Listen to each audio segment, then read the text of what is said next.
Very good morning to all. Very good afternoon, very good evening, and very good night. In this lecture, we will discuss magnetic field pattern due to current carrying wire or due to current carrying conductor having different shape. मागच्या लेक्चरमध्ये आपण पाहिलं या वायरमधून जेव्हा current I flow होतो त्यावेळेस या वायरच्या अराउंड म्हणजे या वायरच्या भोवती एक फील्ड तयार होतं, त्याला आपण म्हणतो मॅग्नेटिक फील्ड. तर हे डिपेंड करेल या वायरचा शेप कसा आहे त्यावर. या सिच्युएशनमध्ये ही वायर कशी आहे, स्ट्रेट कंडक्टर आपण त्याला म्हणू शकतो, स्ट्रेट वायर आहे. या वेळेस हे जे मॅग्नेटिक फील्ड असेल ते वेगळं असेल. ही वायर ज्यावेळेस आपण अशी सेमी सर्कल असे बेंड करू त्यावेळेस मॅग्नेटिक फील्ड वेगळं असेल आणि त्यानंतर अशा भरपूर साऱ्या टर्न्स एकमेकांना अटॅच केल्यानंतर भेटणार मॅग्नेटिक फील्ड वेगळं असेल. तर याचा आपण स्टेप बाय स्टेप अभ्यास करणार आहोत. सुरुवातीला स्ट्रेट कंडक्टर, त्यानंतर दिस शेप, त्यानंतर दिस शेप. म्हणजे इथे असेल सर्क्युलर शेप, इथे असेल स्ट्रेट वायर आणि अशा सर्क्युलर टर्न्स भरपूर साऱ्या घेतल्यानंतर काय इफेक्ट होतो. इथे एक आहे, इथे पहा भरपूर साऱ्या आहेत. या सर्व केसेस आपण पाहणार आहोत. तर पहा, पहिली केस याला आपण म्हणतो म्हणजेच पॅटर्न ऑफ मॅग्नेटिक फील्ड. याच्या साईडला जे मॅग्नेटिक फील्ड तयार होणार आहे तो pattern, that is magnetic field pattern. त्यालाच आपण असं म्हणू शकतो shape of magnetic field lines. He wire असेल, याच्या साईडला ही जी मॅग्नेटिक फील्ड लाईन आहे, तुम्हाला माहित असेल, अंदाज येत असेल, लक्षात येत असेल what is magnetic field line. ही जी लाईन आहे या लाईनचा shape, that is shape of magnetic field lines produced by current carrying conductor or current carrying wire depends upon its shape.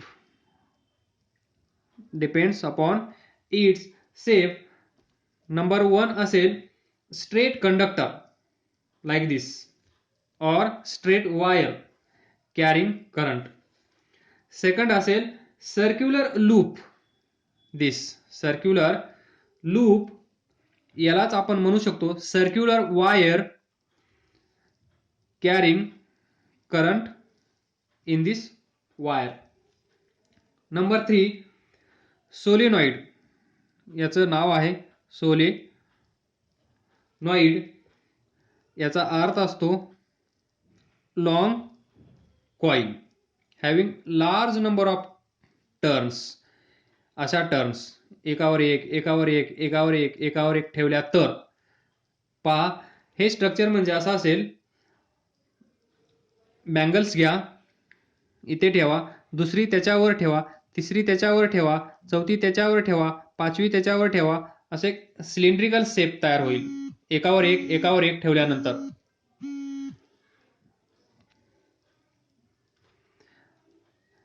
He circular, दुसरी, तिसरी, चौथी एकावर एक ठेवल्यानंतर एकाच वायरच्या ते आपण पाहणार आहोत.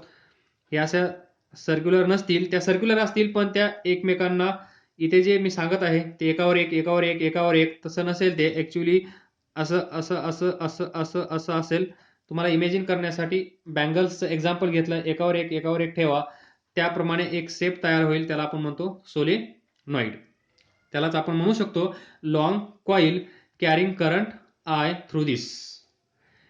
या 3 वेगवेगळ्या शेप्स आपण घेणार आणि कन्सिडर करणार आणि डिस्कस करणार. मॅग्नेटिक फील्ड इथे किती असेल, इथे किती असेल, इथे किती असेल, ते आपण त्याचं मॅग्निट्यूड पाहणार. तर याच्यामध्ये पहा, first magnetic field pattern due to straight conductor, straight wire carrying current. म्हणजेच आपल्याला कन्सिडर करावं लागेल सर्वात अगोदर एक स्ट्रेट कंडक्टर, ज्या कंडक्टरमधून करंट फ्लो होत आहे. Direction of current is upward. या डायरेक्शनमध्ये करंट फ्लो होत आहे. त्यानंतर हा करंट फ्लो होत आहे म्हणजेच इथे बॅटरी सप्लाय असला पाहिजे. पॉझिटिव्ह या साईडला, इकडून करंट येईल, इकडे जाईल, निगेटिव्ह या साईडला. तर इथे मॅग्नेटिक फील्ड पॅटर्न कसा असेल, that is shape of magnetic field lines. ज्या मॅग्नेटिक फील्ड लाईन्स आहेत, जिथे मॅग्नेटिक फील्ड तयार होणार आहे, त्याचा पॅटर्न कसा असेल, त्याचा शेप कसा असेल, हे आपण याच्यामध्ये पाहणार. तर याच्यासाठी छोटासा एक्सपेरिमेंट करावा लागेल आपल्याला. ही जी वायर आहे, ही वायर समजा हा पेन म्हणजे वायर आहे. आलं लक्षात? पेन म्हणजे वायर आहे. त्यानंतर असे एक सीट घ्या आणि हे सीट पहा, ही वायर आहे. ही वायर या सीटला कशी आहे, परपेंडिक्युलर. याप्रमाणे हे असेल असं इमॅजिन करा. इथे ज्यावेळेस मी डिस्कस करत असेल त्यावेळेस ही सिच्युएशन असेल. हा कार्डबोर्ड आणि या कार्डबोर्डच्या सेंटरमधून ही वायर अशी वर आलेली असेल. नंतर या साईडला सर्किट असेल, म्हणजेच बॅटरी सप्लाय केलेला असेल. तर या वायरमधून current from bottom to top या साईडला करंट येत आहे असं आपण इमॅजिन केलं आहे, असं कन्सिडर केलं आहे. आणि त्याचप्रमाणे आपण बॅटरी कनेक्ट केलेली आहे. या डायरेक्शनमध्ये करंट फ्लो झाला पाहिजे त्यानुसार. तर याच्यावर मॅग्नेटिक फील्ड लाईन्स कशा दिसत असतील, शेप कसा असेल, तो पॅटर्न कसा असेल, हे ड्रॉ करण्याचा आपण प्रयत्न करूया. हे जे वायर आहे, ज्या वायरमधून करंट फ्लो होत आहे, त्याच्या भोवती या प्रकारे, म्हणजे असं, ही जी मॅग्नेटिक फील्ड लाईन आहे, ही एक मॅग्नेटिक फील्ड लाईन, ही एक मॅग्नेटिक फील्ड लाईन, ही एक मॅग्नेटिक फील्ड लाईन, ही एक मॅग्नेटिक फील्ड लाईन. या सर्व मॅग्नेटिक फील्ड लाईन्स कशा आहेत, कॉन्सेंट्रिक अबाउट और अराउंड. कॉन्सेंट्रिक म्हणल्यानंतर तुम्हाला समजत असेल, कॉन्सेंट्रिक म्हणजे या सर्वांचा सेंटर सेम असेल. आणि तो सेंटर कुठे असेल, सेंटर लाईज ऑन वायर. ही जी वायर आहे, ही वायर त्या प्रत्येक मॅग्नेटिक फील्ड लाईनचा सेंटर असेल. आणि अशा सर्व मॅग्नेटिक फील्ड लाईन्स तयार होत असतील अराउंड दिस वायर. म्हणजेच magnetic field lines, this is magnetic field line, this is magnetic field line, this is third magnetic field line, this is fourth magnetic field lines around straight conductor, around this straight conductor, that is magnetic field lines around straight conductor or straight wire carrying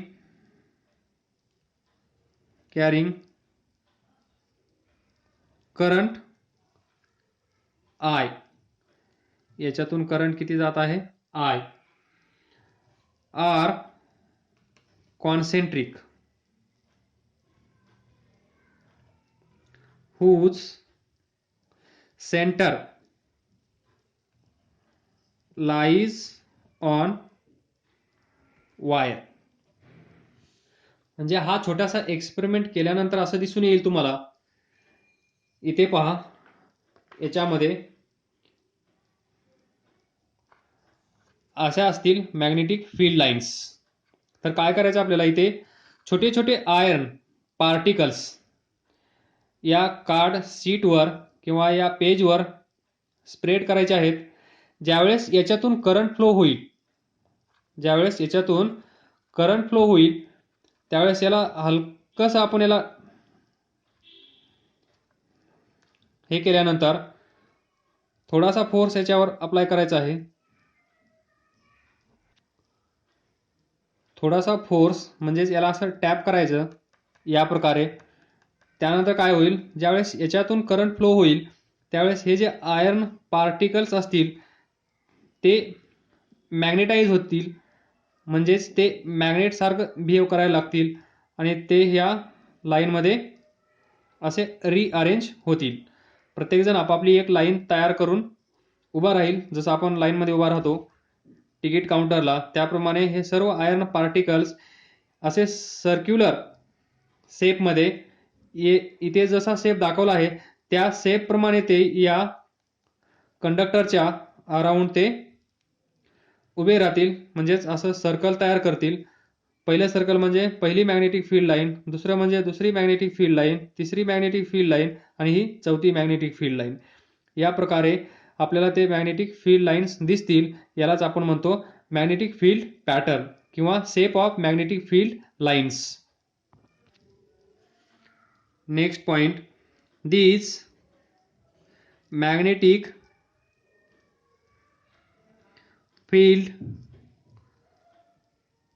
lines are circular in nature. त्यानंतर पहा, ही जी magnetic field lines आहेत, हा जो pattern आहे या पॅटर्नच्या साईडला, म्हणजेच जे तुम्हाला मी हे दाखवलं याच्या साईडला इथे आपण प्लॉटिंग कंपास निडल ठेवायचे आहे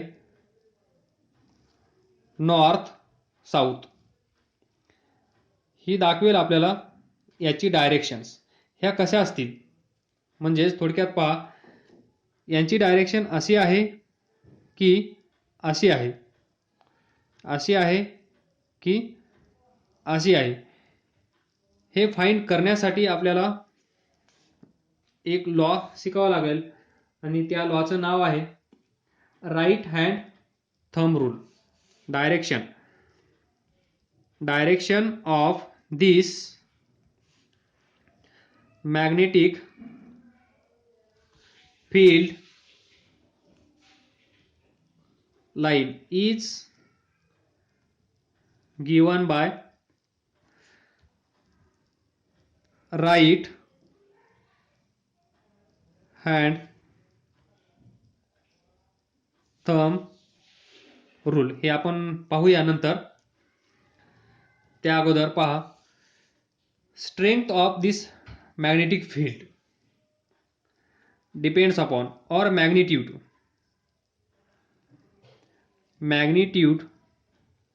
of this magnetic field किती असेल, कशावर डिपेंड असेल हे पाहूया आपण. तर लक्षात ठेवा, the magnetic field produced by straight wire carrying current at a given point.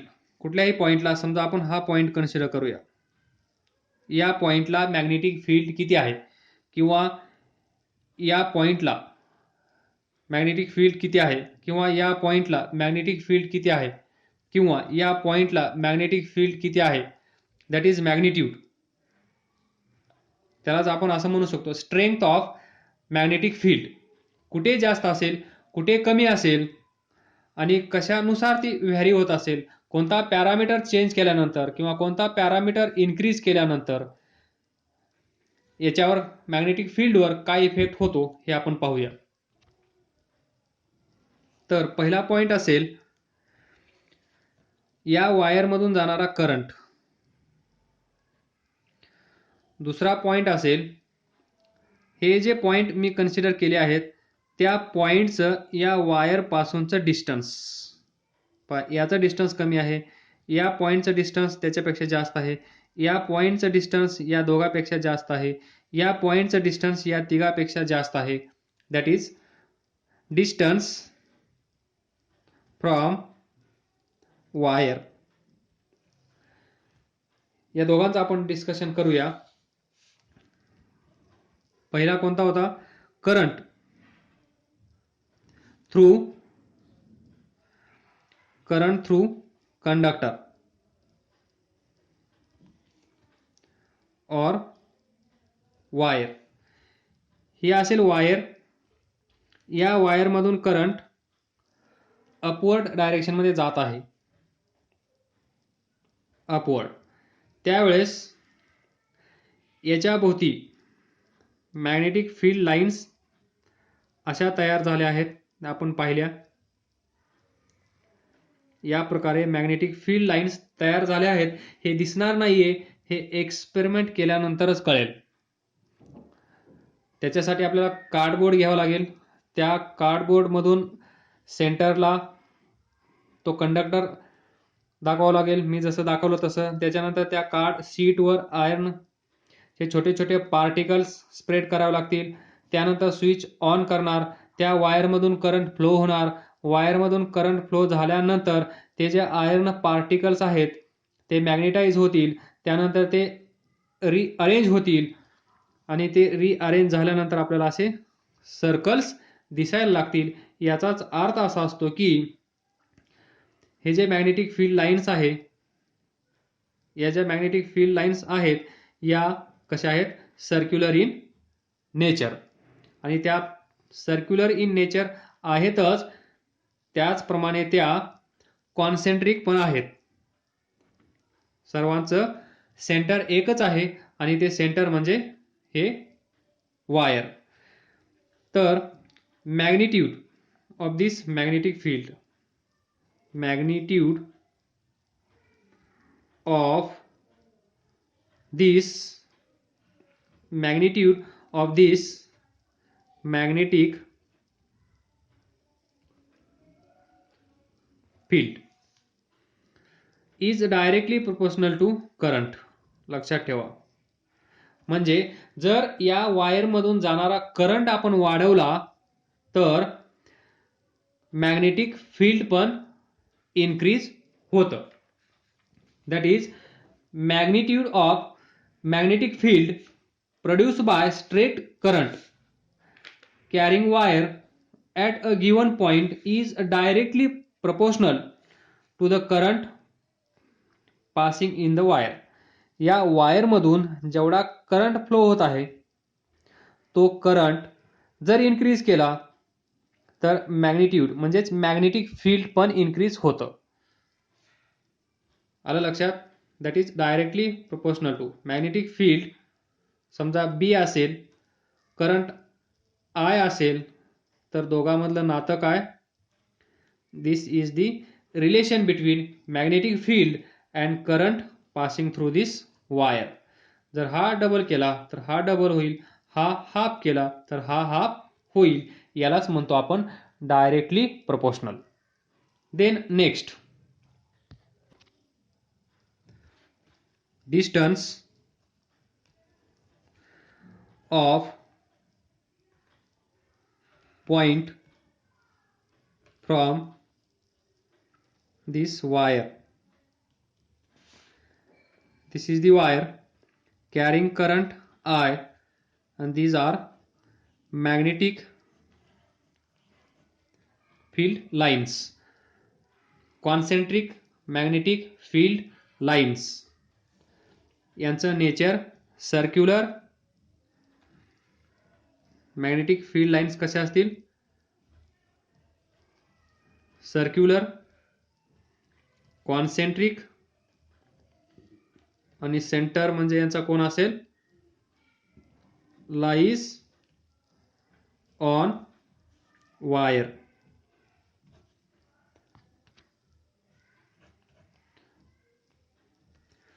तर पहा, हा पॉइंट आपण कन्सिडर करूया.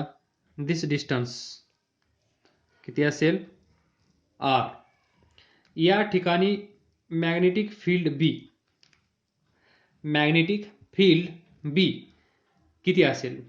त्यानंतर हा सेकंड पॉइंट, याचं इथून डिस्टन्स वायरपासूनचं, समजा R2, याला R1 म्हणा, याला B1 म्हणा. इथे असेल मॅग्नेटिक फील्ड, ते आपण कन्सिडर करूया B2. तर लक्षात ठेवा, हे डायरेक्ट रिलेशन मी सांगणार नाही, छोटीशी स्टोरी सांगतो, त्यावरून ते लक्षात ठेवा. हे वायर असेल, समजा इथे आपलं घर असेल, त्यानंतर आपली ओळख, हे शेजारचं घर, त्यानंतर यांचा हा शेजारी, त्यानंतर यांचा हा शेजारी, त्यानंतर हा यांचा शेजारी. म्हणजे प्रत्येकाला शेजारी आहे. याला इकडे, याला इकडे, याला इकडे, याला इकडे, याच्यासाठी हा, याच्यासाठी हा, याच्यासाठी हा, याच्यासाठी हा. तर पहा, ही आहे आपली वायर, म्हणजे हे आपलं घर असं समजा. मग आपलं आणि यांचं चांगलं जमत असेल ॲज कम्पेअर टू हे, यांच्यासोबत, नंतर यांच्यासोबत, नंतर यांच्यासोबत. तर पहा, आपलं घर इथे आहे, आपलं आणि यांचं चांगलं जमतं, दररोज आपण एकमेकांना पाहतो, बोलतो, आलं लक्षात. त्यानंतर हे, त्यानंतर हे, आणि त्यानंतर हे. याचा अर्थ काय असेल, म्हणजे हे आपल्याला ओळखत असतील, हे ओळखत असतील, हे पण ओळखत असतील, हे पण ओळखत असतील, पण पुढे पुढे असंच जात राहा. हे आपल्याला थोडं ओळखत असतील, त्याच्यानंतर हे त्याच्यापेक्षा कमी ओळखत असतील, त्यानंतर हे आपल्याला ओळखतच नसतील, कारण काहीच संबंध नाही. हे कुठे असतील, शहापूरच्या या साईडला, तर हे कुठे असतील, अपोजिट साईडला. मग हे आपलं, हा आपला एरिया, या एरियामध्ये जेवढे आहेत तेवढेच आपल्याला ओळखतील, या एरियाच्या बाहेर जे आहेत ते आपल्याला ओळखणार नाहीत. म्हणजे जसं जसं आपण आपल्या घरापासून डिस्टन्स वाढत आहे, तसं तसं आपल्याला ओळखण्याची, आपली ओळख कमी कमी होत जात आहे. त्याचप्रमाणे very similar to this example, इथे पण हे वायर आहे, या वायरचं क्षेत्र इथे जास्त असेल, त्यानंतर इथे थोडं कमी असेल, त्यानंतर इथे थोडं कमी असेल, त्यानंतर इथे थोडं कमी असेल, इथे कमी असेल. म्हणजे जसं जसं याचं क्षेत्र वाढत जात आहे, म्हणजे जसं जसं दूर दूर जात आहेत या लाईन्स, तसं तसं हे मॅग्नेटिक फील्ड कमी कमी होत जातं. That is magnitude of magnetic field. In short आपण असं म्हणूया, मॅग्नेटिक फील्ड जे आहे, जसं जसं आपण दूर जातो तसं तसं कमी कमी होत जातं, जसं आपली ओळख कमी कमी कमी होत जाते, कुणाची वाढत जाते. इथे राहणारा जर एखादा स्टुडंट असेल, तो खूप हुशार असेल, तर याला सर्वजणच ओळखतात. तो अपवाद वगळून, किंवा तुम्हाला समजत असेल तुम्ही समजून घ्याल, नाहीतर तुम्ही म्हणाल पंतप्रधान सगळेच ओळखतात, त्या केस सोडून द्या. जस्ट ट्राय टू अंडरस्टँड, मला तुम्हाला काय सांगायचं आहे तोच मेसेज याच्यातून घ्या. अदरवाईज भरपूर साऱ्या लोकांना आपण हजारो किलोमीटर वरून पण ओळखतो. तर पहा, जसं दूर जाऊ तसं मॅग्नेटिक फील्ड कमी कमी होत जात आहे. म्हणजे मॅग्नेटिक फील्ड कमी होत आहे डिस्टन्स वाढल्यानंतर. ही केस कुठे असते, B inversely proportional to R. B is inversely proportional to R. म्हणजे एकाला राग आला तर एकानं शांत व्हायचं, याला राग आला तर याने शांत व्हायचं. म्हणजे एक इनक्रीज तर दुसरा डिक्रीज. इन शॉर्ट त्याला आपण म्हणतो इनव्हर्सली प्रोपोर्शनल टू. या वायरपासून जसं तुम्ही दूर जाणार तसं डिस्टन्स वाढणार पण मॅग्नेटिक फील्ड कमी होणार. एवढं लक्षात ठेवा. एवढं सांगण्यासाठी एवढं डिस्कस केलं आहे. डायरेक्ट सांगितलं तरी चाललं असतं, तुम्हाला समजतं, तुम्ही हुशार आहात. तरी पण काहीतरी स्टोरी करावी म्हणलं जेणेकरून खूप दिवस तुमच्या लक्षात राहण्यास मदत होईल. These are two conclusions from this छोटासा एक्सपेरिमेंट. लक्षात ठेवा. B directly proportional to current. Second, B inversely proportional to distance. These two conclusions. तर पहा, direction of magnetic field lines कसे असेल. हा जो कंडक्टर आहे, ही जी वायर आहे, ज्या वायरमधून करंट फ्लो होत आहे, ती वायर तुम्ही तुमच्या हातामध्ये पकडली आहे असं इमॅजिन करा. तो हात असेल राईट हँड ओनली. याला आपण म्हणतो Maxwell's right hand thumb rule. Maxwell's right hand thumb rule. म्हणून ही वायर फक्त आणि फक्त उजव्या हातातच धरा. त्यानंतर असं इमॅजिन करा. Imagine that you are holding this current carrying wire in your right hand, so that your this thumb points or shows the direction of current. तर हे वायर कसं पकडायचं आहे. हा जो आपला अंगुठा आहे, हा अंगुठा कोणत्या डायरेक्शन मध्ये असला पाहिजे. ज्या डायरेक्शन मध्ये या वायर मधून करंट फ्लो होत आहे त्याच डायरेक्शन मध्ये आपला अंगुठा असला पाहिजे. तर पहा, या वायर मधून करंट कुठे जात आहे, अप वर्ड. तर अंगुठा दॅट इज थंब कोणत्या डायरेक्शन मध्ये आहे, अपवर्ड. हे दोन ॲरो मॅच झाले पाहिजेत. so that your thumb points in the direction of current. This is current. Then direction in which your fingers, this one and this one, encircle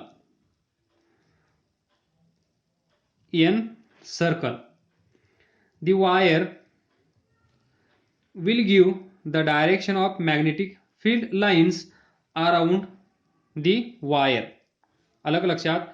ज्या direction मध्ये उरलेली 4 बोटे ज्या डायरेक्शन मध्ये आहेत ती डायरेक्शन असेल आपली direction of magnetic field lines. ज्या मॅग्नेटिक फील्ड लाईन्स आहेत पहा इथे,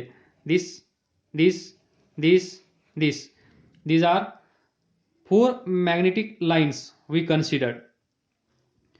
तर इथे डायरेक्शन कुठे असेल, हा जो छोटा सर्कल आहे त्याची या डायरेक्शन मध्ये दिस म्हणजे हा छोटा सर्कल पहा या डायरेक्शन मध्ये. रिमेनिंग ऑल 4 फिंगर्स, अंगुठा सोडून बाकीचे सर्व फिंगर्स पहा ज्या डायरेक्शन मध्ये आहेत, या डायरेक्शन मध्ये आहेत, या डायरेक्शन म्हणजे या डायरेक्शन मध्ये. आणि ही डायरेक्शन असेल कुणाची, मॅग्नेटिक फील्ड लाईन्स. त्यानंतर